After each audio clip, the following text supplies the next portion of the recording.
പ്രിയ വിദ്യാർത്ഥിനികളെ, വിശ്വത്തിലങ്ങോളം ഇങ്ങോളം വിശ്വാസികളുടെ മനോമുഖരങ്ങളിൽ വസന്ത പണിനീർ പെയ്യിച്ചുകൊണ്ട് കടന്നു വന്ന പുണ്യ റബീഇന്റെ മഹത്തായ ദിവസത്തിലാണ് നാം ഇന്ന് ഒരുമിച്ച് കൂടിയിരിക്കുന്നത്.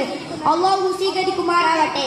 പരിശുദ്ധ പ്രവാചകനെ കുറിച്ച് വിശുദ്ധ ഖുർആൻ പരിചയപ്പെടുത്തുന്ന ഒരു സൂക്തം അവതരിപ്പിച്ചുകൊണ്ട് ഞാൻ അവസാനിപ്പിക്കാം ഇൻഷാ അല്ലാഹ്. ഫബിമാ റഹ്മത്തിൻ മിനല്ലാഹി വലിൻത ലഹും വലൗ കുൻത ഫവ്വൻ അലീലൽ ഖൽബി ലം ഫളൂ മിൻ ഹൗലിക്.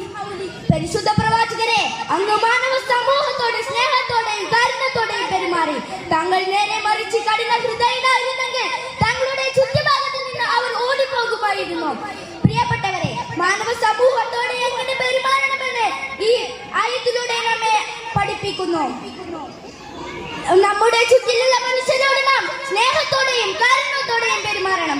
തന്റെ 23 വർഷത്തെ ഇസ്ലാമിക പ്രബോധനത്തിൽ ലക്ഷക്കണക്കിന് മനുഷ്യരെ ഇസ്ലാം എന്ന അതിസുന്ദരമായ ഈ പ്രത്യയശാസ്ത്രത്തിലേക്ക് അടുപ്പിച്ചത് ഈ സ്നേഹവും കാരുണ്യവുമായിരുന്നു.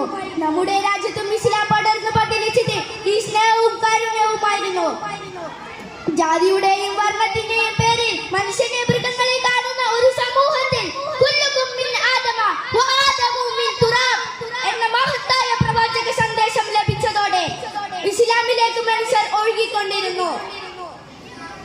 അടിമത്തത്തിന്റെ കരളഹസ്തങ്ങളാൽ നെരിഞ്ഞമർന്ന് വഴിയിലൂടെ നടക്കാൻ പോലും അവകാശം നിഷേധിക്കപ്പെട്ട ആയിരക്കണക്കിന് മനുഷ്യർ ഇസ്ലാമിന്റെ ഈ സമത്വസുന്ദരമായ ഈ പ്രഖ്യാപനത്തിൽ ആകൃഷ്ടരായി കടന്നു വരികയും ആരുടെയും മുമ്പിൽ തലകുനിക്കാതെ അഭിമാനത്തോടുകൂടി നടക്കുകയും ചെയ്തു.